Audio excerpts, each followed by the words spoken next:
Keith Livingstone here, talking about sub-threshold running. You might have heard of this term. Now, what is sub-threshold running?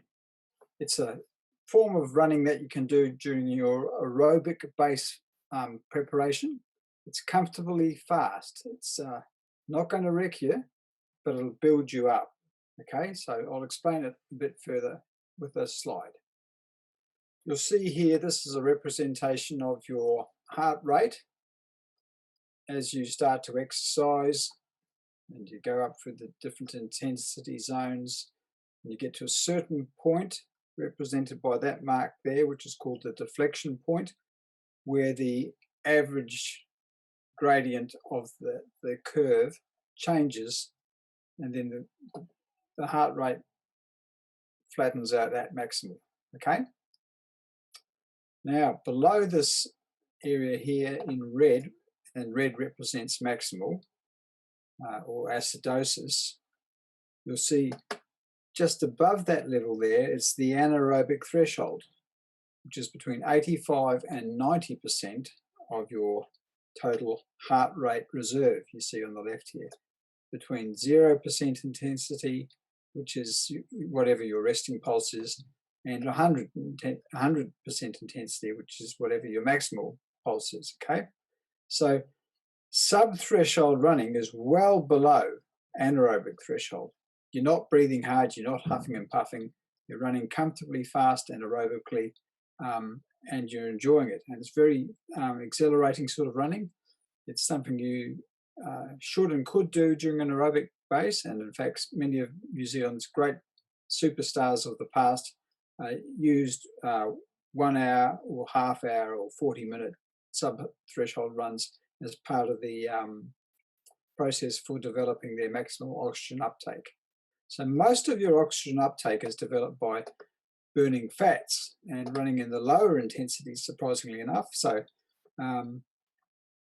quarter effort, which is just steady state running, which was what Arthur Lydiard used to get his athletes to do a lot of, that equates with modern research to the 65 to 75% zone, which is also shown to be the optimal to develop the left ventricle.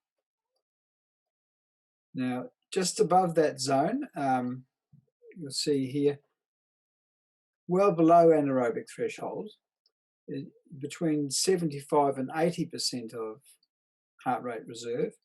This is the sub-threshold zone right here. And it preferentially develops the capillaries and the mitochondria in the Type IIA fast twitch aerobic muscle fibers. Okay, so these are what I call your middle distance fibers. So if you've got a lot of these fibers, this type of running will help train those and increase the capillary content, the ability to use fuels at really quite high percentages of your oxygen uptake will get developed just by training in that comfortably fast zone. Okay, so it's got a use.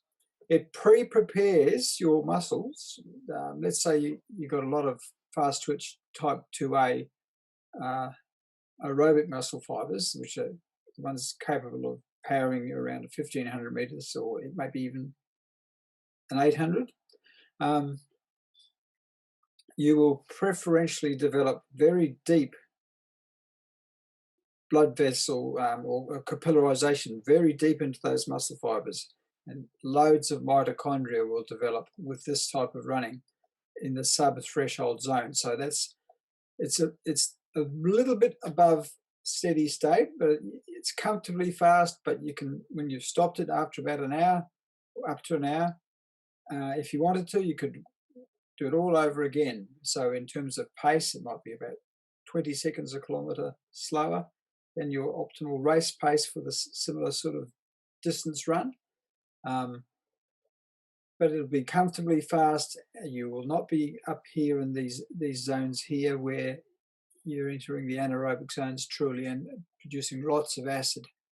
You're below that level quite a bit, and you're just enjoying your run. It's exhilarating, and that's exactly where you want to be. Maybe once or twice a week in your aerobic base phase, okay, just to mix things up a bit. And it's good to train at different levels of your aerobic pyramid.